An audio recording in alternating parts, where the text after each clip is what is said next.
किशोरची 2 महिने झाले नोकरी सुटली होती आणि त्याला दुसरी नोकरी भेटतच नव्हती आणि शिवाय 2 महिन्यापासून घर भाडे थकल्यामुळे त्याला घर सोडून पूर्ण परिवारासोबत गावाकडे यावे लागले। किशोर त्याचं सगळं सामान घेऊन गावाकडे आले। त्याच्या गावाचा नजारा खूपच वेगळा होता। किशोरची 4 वर्षाची मुलगी त्याला म्हणाली, बाबा, इथे सगळेच विहिरीमधलेच पाणी पितात का, की घरी त्यांच्या नळ आहे आणि इथे सगळ्यांची मातीचीच घरे आहेत का? किशोर म्हणाला, नाही, इथे जसे शहरात सिमेंटचे घर असतात तसेच घरे आहेत।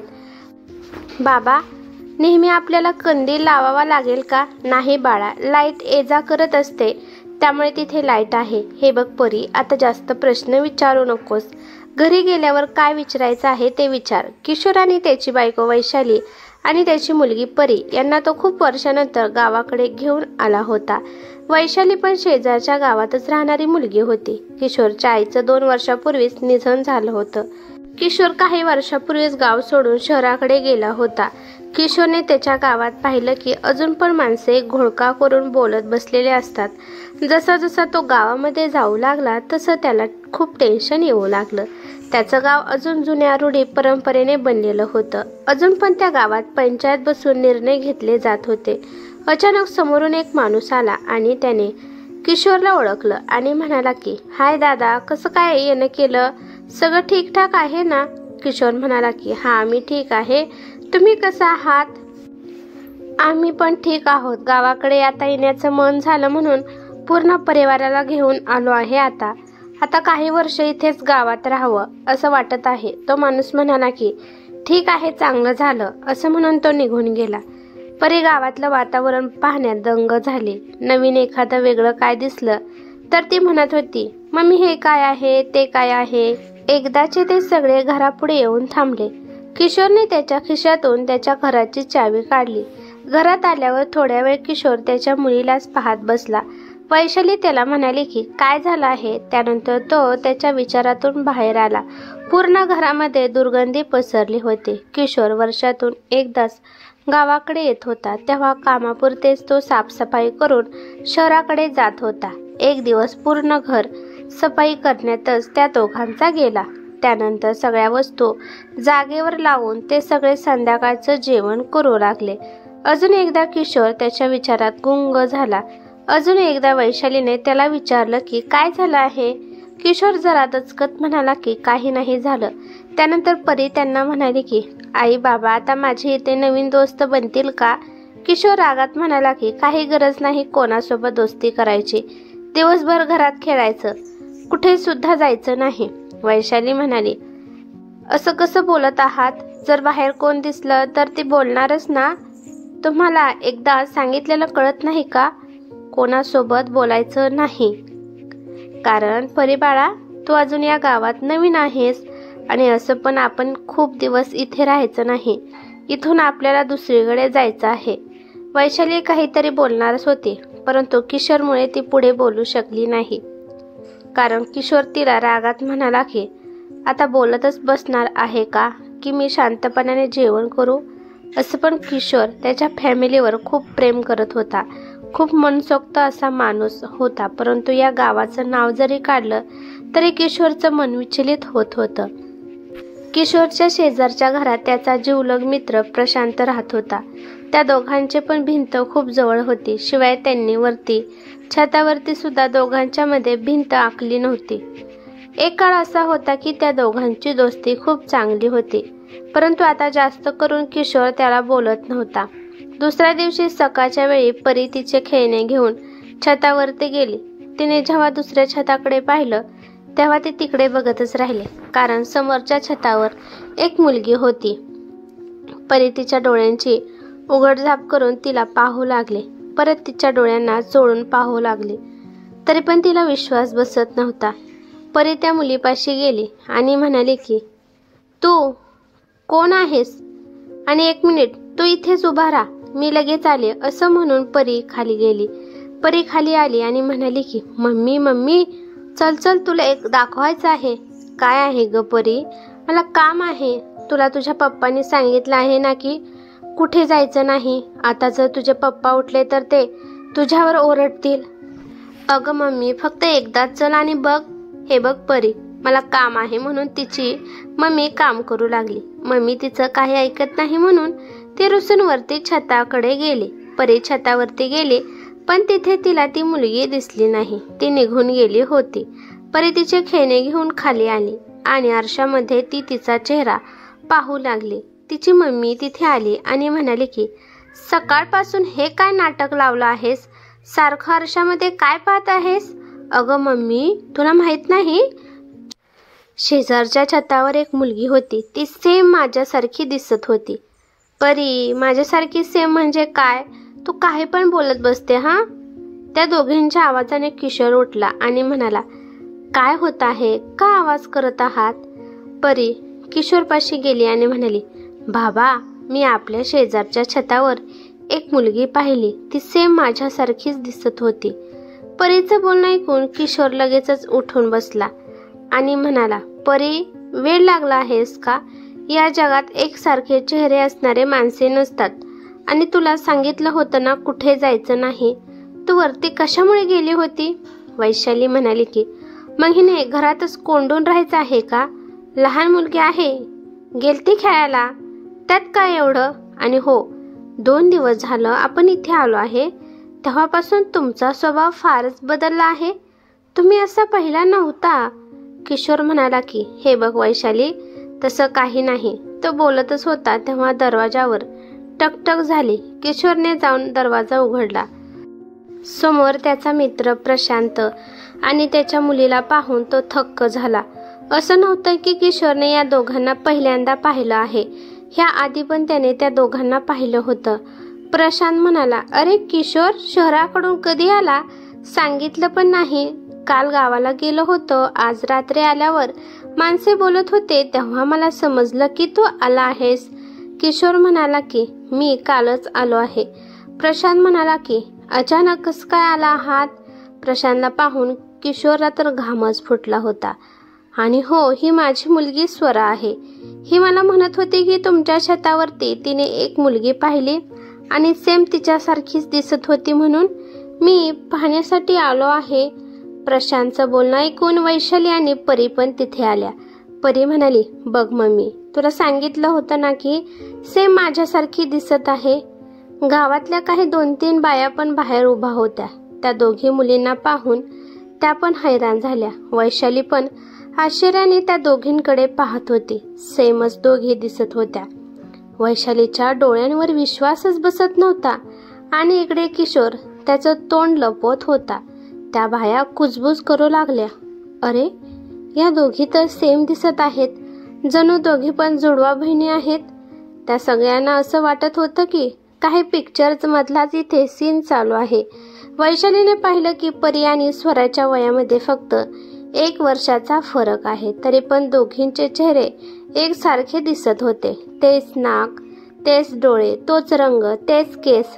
वैशाली विचार करते की हे कसं शक्य आहे? ती विचार करते की दोन्ही पण मुली वेगवेगळ्या आईच्या पोटून जन्माला आल्या आहेत. याचा अर्थ असा आहे की या दोन्ही पण मुलींचा बाप एकच आहे. वैशालीला माहित होतं की तिने किशोरशिवाय कोणावरच प्रेम केलं नाही. नक्कीच यामध्ये किशोरचं काहीतरी आहे हे तिला समजलं. आणि सगळ्यांच्याच डोक्यात हाच प्रश्न आला की नक्कीच या दोन्ही मुलींचा बाप एक आहे. बोलून झाल्यावर प्रशांत स्वराला घेऊन त्याच्या घरी गेला. इकडे प्रशांतची बायको आरती हे सगळं पाहून खूप घाबरली होती. प्रशांतची बायको नेहमी डोक्यावर पदर घेऊनच असायची. ती कोणापुढेच आपला पदर काढत नव्हती. त्याने त्याच्या बायकोला जोरात पकडलं आणि म्हणाला की चल आतमध्ये. तो रागात तिला म्हणाला की मला सांग, किशोरच्या मुलीचा चेहरा आणि आपल्या मुलीचा चेहरा एकसारखाच कसा आहे? आरती घाबरत म्हणाली की मला काय माहित, आणि तुम्ही हे सगळं मला का विचारत आहात? आरतीचं बोलणं ऐकून प्रशांत बाहेर निघून गेला. प्रशांतची मुलगी स्वरा हा विचार करते की माझ्यासारखा चेहरा दुसऱ्या मुलीचा आहे हे पाहून खुश होण्याऐवजी बाबा नाराज का झाले आहेत? तिने आरतीला विचारलं, आई, बाबा का नाराज आहेत? आरती स्वराला म्हणाली की काही नाही झालं बाळा, जा जाऊन तू खेळ. इकडे काम करत आरती काहीतरी विचार करू लागली. आणि इकडे वैशाली पण किशोरकडे खूप सारे डोक्यात प्रश्न घेऊन पाहू लागली. आता किशोरला कळाले की जे सत्य तो लपवून ठेवण्याचा प्रयत्न करत होता आता ते लपणार नाही. किशोर वैशालीला म्हणाला की हे बघ वैशाली, तो जो विचार करत आहेस ना तसं काही नाही. वैशाली किशोरला काहीच म्हणाली नाही, जाऊन भांडी घासू लागली. भांडी ती एवढ्या जोरात आपटत होती की सांगायलाच नको. किशोर त्याच्या जागेवर लोळत होता आणि त्याने डोळे बंद केले आणि त्याच्यासमोर त्याचा भूतकाळ येऊ लागला. किशोर खूपच हँडसम आणि आकर्षक असा मुलगा होता.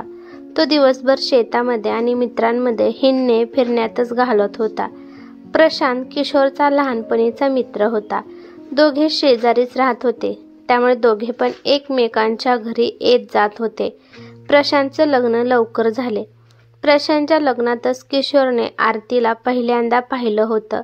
तेव्हा त्याने आरतीला पाहिलं तो तिच्याकडेच पाहत राहिला, कारण आरती खूपच सुंदर दिसत होती. जेव्हा पण किशोर प्रशांतच्या घरी जात होता तेव्हा आरतीला पाहिल्याशिवाय त्याला करमतच नव्हतं. आरती ज्या ठिकाणावरून आली होती तिथे पद्धत होती की पदर घेतल्याशिवाय घरात वावरायचं नाही, त्यामुळे आरती नेहमी पदर घेऊनच असायची. हळूहळू किशोरला कळू लागलं की आपण ज्या पद्धतीने आरती वहिनींना पाहत आहे ते चुकीचं आहे. त्यामुळे त्याने आरतीकडे त्या नजरेने पाहणे सोडून दिले. आरतीचं सुंदर रूप त्याला घायाळ करत होतं. एके दिवशी काही कामानिमित्त तो प्रशांतच्या घरापुढे येऊन थांबला आणि म्हणाला की वहिनी जरा प्रशांतला बाहेर पाठवा. आरती म्हणाली की ते झोपले आहेत, तुम्हीच येऊन त्यांना उठवा. आरतीचे सासू सासरे आज घरी नव्हते, त्यामुळे जेव्हा किशोर घरात आला तेव्हा तिने तिचा पदर डोक्यावरून काढला आणि ती किशोरच्या पुढे चालू लागली. यामुळे किशोरने तिला पाहावे. तिचं शरीर पाहून त्याला काही समजतच नव्हतं. तो प्रशांतला उठवायला गेला होता, पण त्याला न उठवता तो तिच्याकडेच पाहत होता आणि आरती पण फक्त किशोरकडेच पाहत होती. किशोर विचार करू लागला की आरती माझ्याकडे अशा नजरेने का पाहत आहे. त्याने घाबरून प्रशांतला उठवले. आता छतावरती किशोर कोणत्या तरी कामामुळे जात असायचा, तेव्हा त्याच वेळेला नेमकी त्याला तिथे आरती त्याच्याकडे बघत असताना दिसत होती. किशोर विचार करत होता की हा योगायोग आहे का की आरती मुद्दाम मी छतावरती आल्यावर येत आहे. पण त्याला हे समजत नव्हतं की आरती प्रशांतवर आकर्षित होण्याऐवजी ती माझ्याकडे का आकर्षित होत आहे. किशोर अविवाहित होता, त्यामुळे तो इकडे तिकडे कोणाकडे पण आकर्षित होत होता. पण आरती विवाहित असून पण अशी का करत आहे हे समजत नव्हतं. पण आरतीचं माझ्याकडं असं आकर्षित होणं खूप भयानक, भविष्यात काहीतरी घडत असतं हे त्याला माहीत होतं. आणि एके दिवशी तेच घडलं जो तो विचार करत होता. प्रशांतचे आईवडील काही कामानिमित्त गावाला गेले होते. घरी फक्त आरती आणि प्रशांतच होते. प्रशांत आणि किशोरच्या एका मित्राचा वाढदिवस होता आणि त्या पार्टीमध्ये प्रशांतने खूप दारू प्यायली होती. सगळे दोस्त आपापल्या घरी निघून गेले, पण प्रशांत खूप दारू पिल्यामुळे त्याला काही सुद्धा सूद नव्हती. रात्र खूप झाली होती, पण याला असं सोडून जाणं पण त्याला व्यवस्थित वाटलं नाही. त्यामुळे मनात नसताना पण किशोर प्रशांतला घेऊन त्याच्या घरी गेला. दरवाजात किशोर आणि प्रशांतला पाहून आरती पण लगेच पुढे आली आणि प्रशांतचे हालत पाहून ती पण किशोरची मदत करू लागली आणि अशातच दोघांचा स्पर्श एकमेकांना सारखा होऊ लागला. किशोरचा पहिल्यांदाच कोणत्या तरी स्त्रीला असा स्पर्श होत होता. स्वतःच्या मनावर कंट्रोल करण्यात त्याला खूप मुश्किल होत होतं. त्याला माहीत होतं की आज मोका पण आहे आणि शिवाय आरती पण त्याच्याकडे पाहत असते, पण त्याला माहीत होतं की हे सगळं योग्य नाही. प्रशांतला खोलीमध्ये सोडल्यानंतर किशोर घराच्या बाहेर जाऊ लागला, पण त्याआधीच आरती पुढे आली आणि तिने आतून दरवाजा बंद केला आणि किशोरकडे पाहू लागली. तिने किशोरच्या हाताला पकडलं आणि दुसऱ्या खोलीमध्ये त्याला घेऊन गेली. किशोर तिला काही बोलत नव्हता आणि ती पण त्याला काही बोलत नव्हती. आरतीने तिच्या रूपाने किशोरला मोहित केलं होतं, त्यामुळे तो उत्तेजित झाला आणि तो त्याच्या भावना कंट्रोल करू शकला नाही. त्याने त्याच्या मित्राच्या पाठीमध्ये खंजीर खुपसला होता आणि आरती आणि किशोर दोघे पण एकमेकांमध्ये बुडून गेले. जेव्हा किशोर घरी आला तेव्हा त्याचा स्वतःचाच राग येऊ लागला. जे काही घडलं ते त्याला पाप वाटू लागलं. त्यामुळे त्याने आता प्रशांतच्या घरी जाणं सोडून दिलं. प्रशांत त्याला घरी बोलवण्यासाठी येत होता, परंतु किशोर जातच नव्हता. एक आठवड्यानंतर किशोर ते गाव सोडून शहराकडे गेला. शहरात जाऊन तो त्याच्या घरी फोनवर बोलत होता. 6 महिन्यानंतर तो घरी आला आणि त्याला समजलं की आरती प्रेग्नेंट आहे. पण यामुळे त्याला काही हैराण वाटलं नाही. तो 2 दिवस आला आणि कोणालाही न भेटता निघून गेला. किशोरचे दोस्त त्याला घमंडी आणि पैशावाला म्हणून हिणवत होते. त्यानंतर लगेचच किशोरचं लग्न वैशाली सोबत झालं. 3 वर्षानंतर जमिनीच्या कामामुळे किशोर गावाकडे आला होता. त्यावेळेस त्याची मुलगी 3 वर्षाची होती आणि प्रशांतची मुलगी 4 वर्षाची होती. त्याने जेव्हा प्रशांतच्या मुलीला पाहिलं तेव्हा धक्काच बसला. कारण प्रशांतची मुलगी स्वरा आणि त्याची मुलगी परी दोघी सारख्याच दिसत होत्या. फक्त या दोघींमध्ये 1 वर्षाचा फरक होता. त्यामुळे किशोरला समजलं की त्यावेळेस आरती आणि त्याच्यामध्ये जे काही झालं त्यातूनच ही स्वरा जन्माला आली आहे. त्याने निर्णय घेतला होता की या दोन्ही मुलींना कधीच एकमेकींच्या जवळ येऊन द्यायचं नाही. पण 6 महिन्यानंतर अचानकच त्याला नोकरीवरून काढण्यात आले आणि त्याचं जीवन विस्कळीत झालं होतं. शहरामध्ये राहणं पण अवघड होतं. गावाकडे आल्याशिवाय त्याला दुसरा कोणताच मार्ग नव्हता. पण तो विचार करतो की आरतीला फक्त एकच मुलगी आहे, अजून तिला मूल झालं नाही, म्हणजे प्रशांतमध्येच काहीतरी कमी आहे. आता काय होईल हे त्याला माहीत नव्हतं, पण सगळं सत्य वैशालीला सांगणं त्याला गरजेचं वाटू लागलं. आणि जर हे सत्य पंचायतवाल्यांना कळाल्यावर ते काय करतील याची पण त्याला भीती वाटत होती. संध्याकाळ होत आली तरी पण वैशाली त्याला काहीच बोलली नव्हती. रात्री पण झाली, ती तरी पण किचनमध्येच होती. अशाने तिची तब्येत खराब होईल या काळजीने किशोर तिच्यापाशी गेला आणि त्याने तिच्याकडे पाहिलं तर तिचे डोळे रडून लाल झाले होते आणि ती रागाने किशोरकडे पाहत होती. वैशाली खूपच समजूतदार होती आणि किशोर खूपच आकर्षक होता. त्यामुळे त्या दोघांची गृहस्थी खूप चांगली चालू होती. परीनंतर त्याने बाळाचे प्लॅनिंग केलं नाही, कारण त्यांना वाटत होतं की आपण एकाच मुलीला चांगलं शिकून मोठं करू आणि त्याच्यासोबतच वैशाली पण होती. किशोर वैशालीवर खूप प्रेम करत होता, पण आता वैशालीला वाटत होतं की किशोर फक्त माझ्यावर प्रेम करण्याचं नाटक करत होता. सकाळच्या वेळी किशोर तिला म्हणाला की हे बघ, तुला वाटत आहे तसं काही नाही, मी तुझ्यावर खूप प्रेम करतो. पण वैशाली रागात त्याला म्हणाले की दरवर्षी तुम्ही यासाठीच गावाकडे येत होता आणि सगळ्या स्त्रियांसोबत संबंध जोडत होता. असे किती स्त्रियांसोबत तुमचे संबंध आहेत आणि तुम्ही किती मुले पैदा केली आहेत. हे बघ वैशाली, मी तसा माणूस नाही. हे तर फक्त चुकून घडलं होतं. त्यानंतर मी आरतीला कधीच भेटलो नाही आणि स्वराबद्दल पण मला आता काही महिन्यापूर्वीच कळालं होतं. माझ्यासाठी वैशाली, तू आणि परी दोघीच महत्त्वाचा आहात.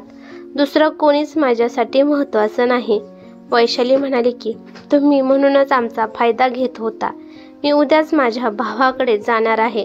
तुम्ही तुमच्या दोन्ही पण मुलींना घेऊन आणि त्या बाईला आरतीला घेऊन राहावा. मी तुम्हाला आता स्वतंत्र करते.